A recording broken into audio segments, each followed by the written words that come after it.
$1 billion I just approved today in a critical needed equipment, additional air defense interceptors, artillery, and ammunition. But without supplemental funding, we're rapidly coming to an end of our ability to help Ukraine respond to the urgent operational demands that it has. Putin is banking on the United States failing to deliver for Ukraine. We must prove him wrong. The United States and Congress must, as I asked last week, it's stunning that we've gotten to this point. You know, we need to fully appreciate how it's wrong, how this is being viewed around the world and being used by Russia. Russian loyalists in Moscow celebrated when Republicans voted to block Ukraine aid last week. The host of a Kremlin-run show literally said, and I quote, "Well done, Republicans. That's good for us," end of quote. Let me say that again. This host of a Kremlin-run show said, "Well done, Republicans. That's good for us." That's a Russian speaking. If you're being celebrated by Russian propagandists, it might be time to rethink what you're doing. History will judge harshly those who turn their back on freedom's cause. Today, Ukraine's freedom is on the line, but if we don't stop Putin, it'll endanger the freedom of everyone almost everywhere. Putin will keep going, and would-be aggressors everywhere will be emboldened to try to take what they can by force. Mr. President, I'll not walk away from Ukraine, and neither will the American people. A clear bipartisan majority of people across the United States and in Congress support your country. They understand, as I do, that Ukraine's success and its ability to deter aggression in the future are vital to security for the world at large. And I have repeatedly made clear from our first day in office, we also need Ukraine to make changes to fix the broken immigration system here. We also need Congress to make the changes to fix the broken immigration system here at home. My team is working with Senate Democrats and Republicans to try to find a bipartisan compromise, both in terms of changes in policy and provide the resources we need to secure the border. Compromise is how democracy works, and I'm ready and offered compromise already. Holding Ukraine funding hostage in the attempt to force through an extreme Republican partisan agenda on the border is not how it works. We need real solutions. I also asked Congress for funding for Israel to take on Hamas and confront multiple other threats backed by Iran in the wake of the October 7th assault. National Security Advisor Sullivan will travel to the region this week and meet with the Israeli War Cabinet, as I have met with, to emphasize our commitment to Israel, as well as the need to protect civilian life and ensure more humanitarian assistance flows and reaches into Gaza for Palestinian civilians. Secretary Austin will also travel to the region this week to step up the international efforts to protect the free flow of commerce through the Red Sea. The entire world is watching what we do, so let's show them who we are. America stands for freedom today, tomorrow, and always. America stands against tyranny and against oppression. And America stands with the people of Ukraine. Thank you again for being here today, Mr. President, and thank you for everything Ukraine is doing to hold the line for liberty in the world. The floor is yours, Mr. President.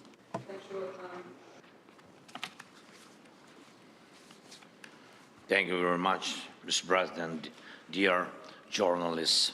I'm glad to be here and personally thank you and tell you how Ukraine values what we've achieved together, defending life and freedom. In Ukraine, we are fighting for our country and freedom, and also in Europe, we say for our freedom and yours. And this motto resonates not only in our country, not only in our hearts, not only in Ukraine, but also in Poland and Baltic states, Moldova and others. When freedom is strong in one country, it is strong everywhere. When it burns in one soul, it presents its merits to others. Ukrainians have twice led revolutions this century, defending freedom.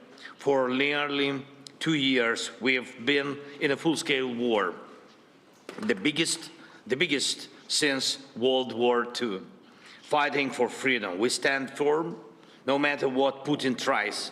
He hasn't won any victories. Thanks to Ukraine's success in defense, other European nations are safe from the Russian aggression, unlike in the past. Ukraine can now tackle the Russian dictatorship, so our children and other nations won't have to shed their blood and sacrifice lives defending against Russian aggression. We've already made significant progress. We've shown that our courage and partnership are stronger than any Russian hostility. And we've freed 50% of the territories Russia occupied after February 24th. And we won the Black Sea and are reviving our economy thanks to maritime exports. Ukraine's 5% economic growth this year proves our effective partnership. And we've shown no Russian missiles can overthrow the powerful American Patriot systems. Thank you very much. And even during war, we are reforming our country and strengthening our institutions. Today, President Biden and I discussed how to increase our strength for next year. First, air defense and destroying Russian logistics on Ukraine's land. Mr. President, thank you very much for your supporting us. And in these areas, like our victory in the Black Sea, we aim to win the air battle, crushing Russian air dominance. This will intensify our ground advantages in 2024 with our control of the skies. Who controls the skies controls the war's duration. And today I would like to thank, of course, for yet another significant defense package with our defenders value very much. Second, yesterday I met with American defense company leaders. They advised us on how to make our defense industries work faster and more effectively. Thank you, President Biden, for this important initiative we started with you. Together, Ukraine and America can strengthen democracy's arsenal. And this is vital for other free nations and the US as it involves your companies, technologies, and technology advancement and job creation. And it is important to know that 2/3 of American support for Ukraine remains and works in the United States. Third, I informed Mr. President that Ukraine has fulfilled all the recommendations of the European Commission regarding the preparation for a decision to start negotiations on Ukraine's accession to the EU.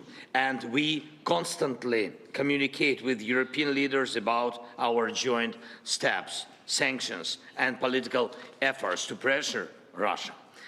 American leadership is crucial, is keeping this unity together, a unity that serves the entire free world. And I thank America for new sanctions. And today we discussed Putin's further isolation and making him pay for his aggression.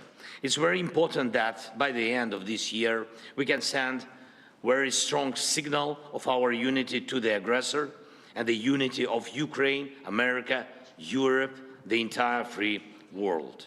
Everything we talked about today will help us in the year 2024. Today's discussions in the White House and in Congress across both parties and both chambers with a speaker were very productive, and I thank you for the bipartisan support. As we approach Christmas, on behalf of all our Ukrainian families separated by war and all sons and daughters on the front, Ukraine's greatest wish is to near this war's victorious end. No one but Putin wants a prolonged war. We dream of a Christmas in a peacetime, of course, and we are working to turn our battlefield success into peace. And we are heading there together with you, and thanks, of course, to your support. Thank you very much, Mr. President. Thank you, American. Slava Ukraini. Thank you. Look, we're going to alternate asking questions. We're going to ask a total of each ask 2 questions, and I will ask the first question. I will recognize the first question asker. I'll ask a question, Joel, too. But Danny Kemp. Thank you, Mr. President. For President Biden, Ukraine's counteroffensive has stalled in recent months. Congress is blocking aid, and Vladimir Putin appears ready to just wait things out. So what is the strategy for the US and Ukraine next year to try and turn this around? And if that fails, at what point do you say to Ukraine, as a friend, that it is perhaps time to start looking at peace talks? And for President Zelenskyy, welcome back to Washington. Can I ask you, did you hear what you wanted to hear from Congress and from President Biden? Or are you indeed more worried than when you got here? Thank you very much. Well, let me answer the question first. Let's put this in perspective. Remember how far Ukraine has come. Russia's failed thus far in trying to erase Ukraine from the map and subsume it into Russia. Ukraine has taken back more than 50% of its territory seized since February of 22. And it's pushed back the Russian Navy so Ukraine can export grain and steel to the world through the Black Sea.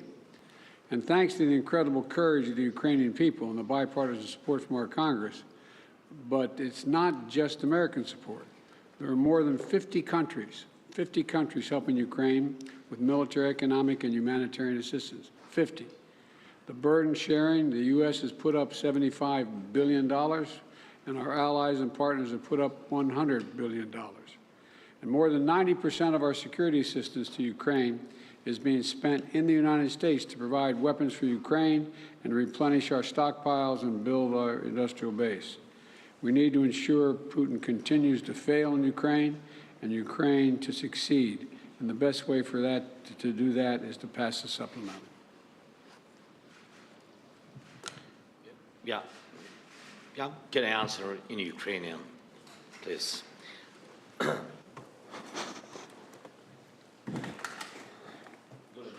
Thank you. First of all, I would like to add to the words of Mr. President Biden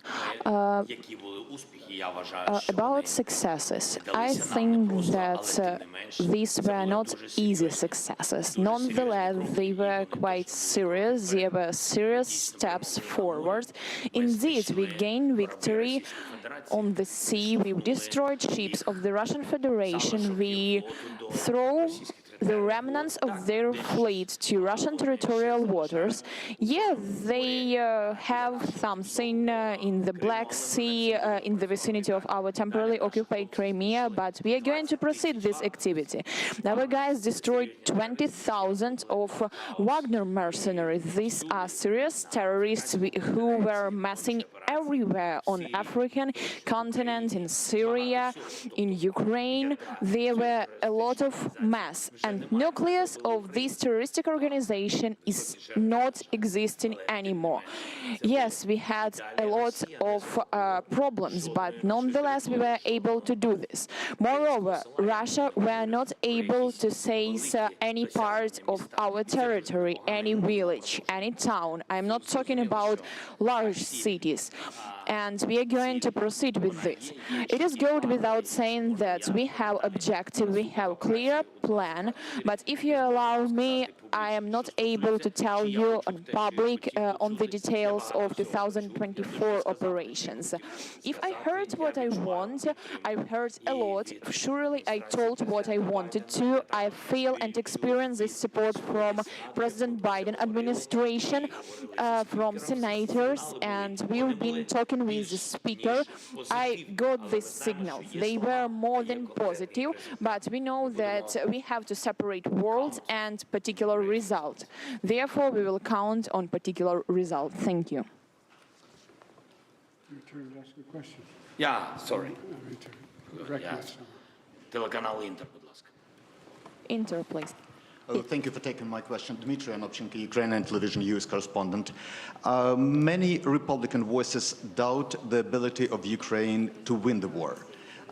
Center once recently even told that Ukraine need to cede some territories to stop fighting. Pane Volodymyre, to be very honest, have you even considered such a step to cede the territories to stop fighting? And Mr. Biden, could you please clarify the policy of your administration, the strategy of your administration on Ukraine? Is it about helping the country to defend itself or to win the war? Because it's obviously such a difference. I will begin. Okay. Ваше запитання до мене, чи готові So, ми first віддати question to me. території, так? So, your question is, If we are ready to give up our territories, Слухайте, питання не тільки в наших the словах question чи в is думках. not only Питання about our words or thoughts. The question is about for what we are ready and for what we are not. How Ukraine is able to give up its territories. That's insane, to be honest.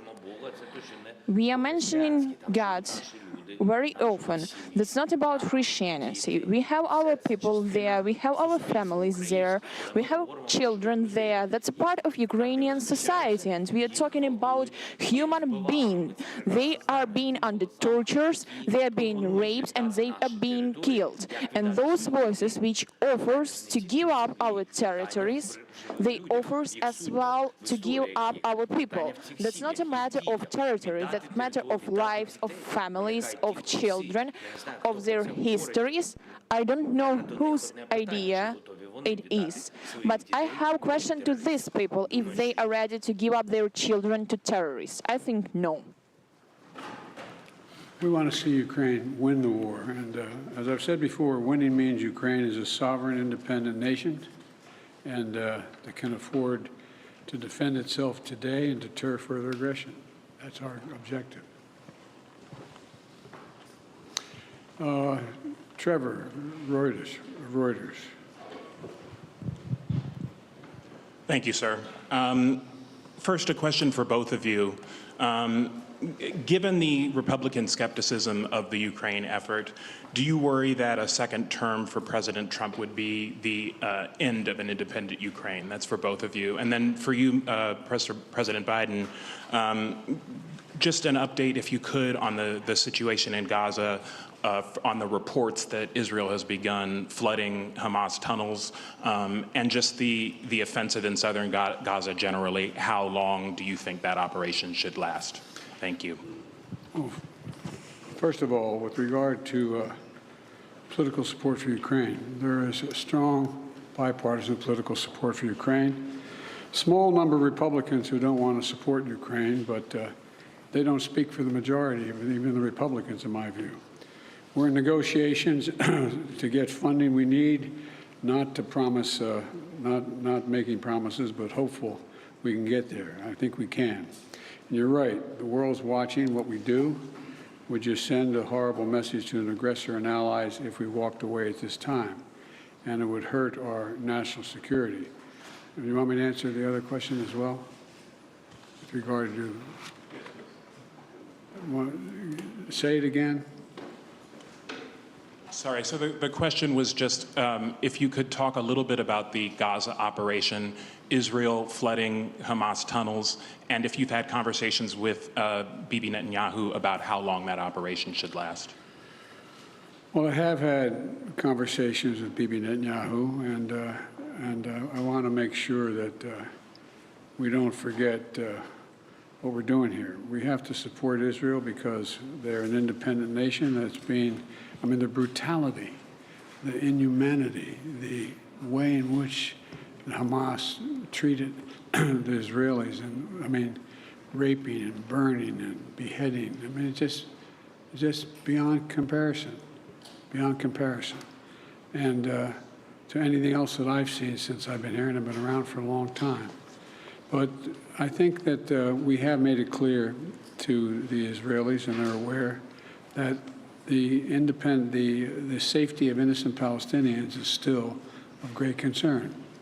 And so the actions they're taking must be consistent with attempting to do everything possible to prevent innocent Palestinian civilians from being hurt, murdered, killed, lost, etc. And look, it doesn't lessen their responsibility going after Hamas to innocent Palestinians and Hamas. Look, we have a responsibility to protect citizens and ensure they have access to humanitarian assistance. That's why I've worked so hard with our Arab friends as well as the Israelis to get humanitarian assistance into Israel, literally getting up to 140 trucks loaded with gear, loaded with food, loaded with everything that is needed by the Palestinians, including fuel. So, you know, Israel has stated its intent to fulfill these responsibilities. It's very difficult. With regard to the flooding of the tunnels, I'm not, well, there is assertions being made that there's quite sure there are no hostages in any of these tunnels, but I don't know that for a fact. I do know that, though, every civilian death is an absolute tragedy, and Israel stated its intent, as I said, to match its words with its intent with actions. That's what I was talking about today.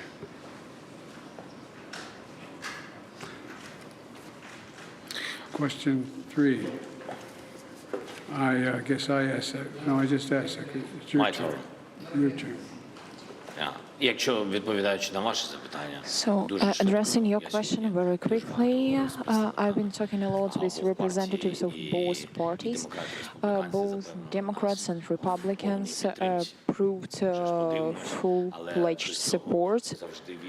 And we will see, but before this, we've always been trusting in support of our strategic partner, the United States, and we will consider that it will continue in this way, and Ukraine will not remain alone against such a critical terrorist as the Russian Federation. Укрінформ. Так, будь ласка. Thank you so much. My name is Yaroslav Dovgopol, Ukrinform News Agency, Ukraine. Next summer, the United States will host an anniversary NATO summit in Washington, D.C., which raises a lot of hope, especially for Ukraine. President Zelenskyy, what does the Ukrainian side expect from this summit? And do you hope to hear direct invitation for Ukraine to join the alliance? And President Biden, under what conditions is the United States ready to support the initiative of inviting Ukraine to be member of NATO? Thank you.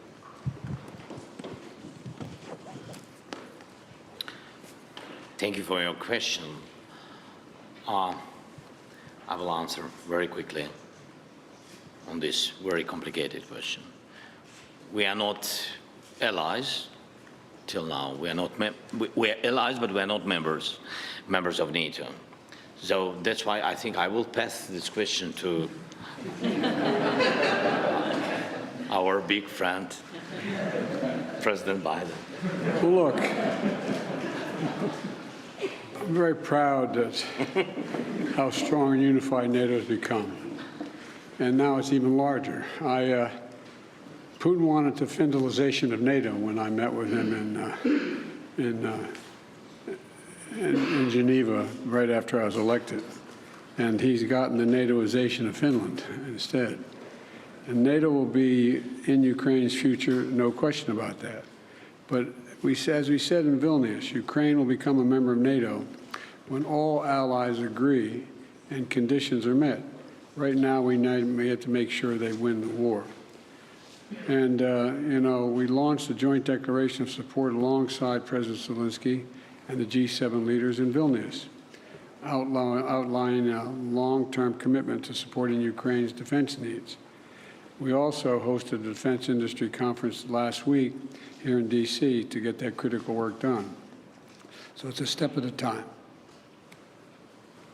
Thank you all very, very much. This concludes the, thank you, everybody. Thank you, everyone. This concludes the press conference. Thanks, everybody. Thanks, everybody. Distinguished guests, please remain in your seats while the principals depart. And President Biden and President Zelenskyy completing their joint news conference now, not taking any questions, being shouted by reporters. The focus of this press conference, and in fact their meetings, is on continuing U.S. aid into Ukraine and its war with Russia now close to 2 years. It'll be 2 years in February. Let's go straight to senior White House correspondent Gabe Gutierrez, who had a seat in this news conference. What stood out to you, Gabe? Hi there, Lester. Well, this is a very different reception in Washington that President Zelenskyy got today as opposed to a year ago when he arrived here essentially to a hero's welcome. President Zelenskyy arriving at a political buzzsaw moment on Capitol Hill with Republicans deeply skeptical of sending any more money to Ukraine. Of course, the president and the Biden administration has been asking for $106 billion in extra funding, not just for Ukraine, but also support to Israel and for fortifying border security. Well, you just heard here President Zelenskyy being asked questions about a strategy moving forward. And over the past several days, several Republicans have floated the idea whether it might be the case that Ukraine might have to consider ceding some territory to Russia. Well, President Zelenskyy is defiant as ever, saying that that was insane, in his words, to be honest. And President Biden making the case that this money is necessary. Now, earlier today, President Biden also announced $200 million, excuse me, in new aid that had been previously approved in ammunition and other military aid being sent to Ukraine. But the Biden administration has been repeatedly saying that much more is necessary. Still, Lester, deep skepticism from Republicans who on Capitol Hill have been arguing that they want to see more accountability for how this money is being spent, and they want to see a clearer strategy being articulated by both Ukrainian and U.S. officials. Now, according to newly declassified intelligence, U.S. officials say that over the past several months since October, that the Russians have suffered 13,000 casualties, and they argue that if this money is not approved for Ukraine, that this could allow Russia to be able to have a stronger position going into the new year. But the president making his case once again that he is unified with President Zelenskyy, and again making the case that lawmakers on Capitol Hill should approve this Ukraine funding. But the latest we're hearing from the Hill, Lester, is that it is unlikely to happen this week or even next, as lawmakers are heading home for the holidays, and these negotiations could drag on into January. Lester. Gabe Gutierrez, thank you very much. Let's bring in our chief international correspondent, Keir Simmons. He joins us live from Moscow, where clearly they're watching and paying very close attention to this. Keir? That's right, Lester. President Biden said that the world will be watching. Certainly it's after 1 a.m. here in Moscow, but I think some lights will be on in the Kremlin watching that news conference. In fact, the Kremlin spokesman, Dmitry Peskov, making clear today that they would be watching closely President Zelenskyy's visit to Washington, saying in Dmitry Peskov's words that why would America spend tens of billions of more dollars on Ukraine, saying it won't change the battlefield. I think it's absolutely clear that the Russian government would like to see that money not spent. President Putin now looking towards an election next year, looking towards trying to be more on the world stage, visiting Saudi Arabia just this month. The polls, some independent polls here in Russia suggesting many Russian people more and more want to see some kind of peace talks. That kind of talk was dismissed at the news conference there, Lester, and I think the reality is that any negotiations would be very unlikely to involve Russia agreeing to cede territory in Ukraine, and that, of course, is something that President Zelenskyy would never accept. Lester? I'll ask you to stand by. Thanks. I want to go back to Gabe Gutierrez. Gabe, the president also spoke on another topic, that is the war in Israel, specifically the Israeli plan to flood tunnels with seawater. What did the president say, and what do we know about that? Oh, that's right, Lester. Well, that was something that had been discussed by Ukrainian and Israeli officials over the last several days. And the president, saying just a few moments ago that there have been reports earlier today, and a U.S. official had confirmed that the Israelis had begun to start flooding those tunnels in Gaza. Now, the president says that he had been told that there had been no hostages in those tunnels at this point, but he wasn't sure that that was the case. But Lester, this comes after a rift between Prime Minister Benjamin Netanyahu and President Biden. They've long had a somewhat contentious relationship. Well, that is now spilling out into public view because at a fundraiser earlier today, the president describing how he was worried that Israel could lose public support by what he called indiscriminate bombing on the part of Israel. So certainly that is something to watch going forward, this relationship between Prime Minister Netanyahu and President Biden as the Israeli operation in Gaza continues. Lester. All right, Gabe, thanks. And now to a colleague who has recently covered both of these wars. Let me bring in Chief Foreign Correspondent Richard Engel. He's in Jerusalem right now, but let me ask you first about what we saw here a moment ago. President Zelenskyy clearly pushing back at the idea that this could be a negotiated settlement, some kind of a peace treaty. Is that a position, in your view, he'll be able to sustain for a long time? Well, he had a very harsh reality check this year. When President Zelenskyy used to come to the United States, he would get standing ovations and walk away with billions of dollars in aid packages. Now he has had a summer offensive that was supposed to be a spring offensive, became a summer offensive that didn't produce much more than gridlock. He's running low on ammunition, and he's walking away at this stage with quite a limited aid package, $200 million. Mostly air defenses as Ukraine goes into the harsh winter. And every winter, Russia has been bombing the infrastructure in Ukraine, trying to cut off the heat. So he has a long road ahead. Whether Ukraine will have to give up territory is something that the Ukrainian people and President Zelenskyy are going to have to decide. Can they continue this war? Can they keep it going without making any rapid advances? Also difficult discussion on Israel. We heard a lot from President Biden talking about the brutality of Hamas. He did call on Israel to continue to protect civilians or do its utmost to protect civilians, but it comes amid a growing international wave of condemnation with international aid organizations condemning everything that Israel is doing now, describing the humanitarian situation as apocalyptic. And he didn't reference the fact that the U.S. has vetoed recent UN Security Council proposals calling for a ceasefire. So on both fronts, I think we're seeing the United States struggling to maintain support for these two wars. Richard Engel. Richard, thank you. That concludes this NBC News special report. We'll have much more ahead tonight on Nightly News. I'm Lester Holt. Thank you for watching.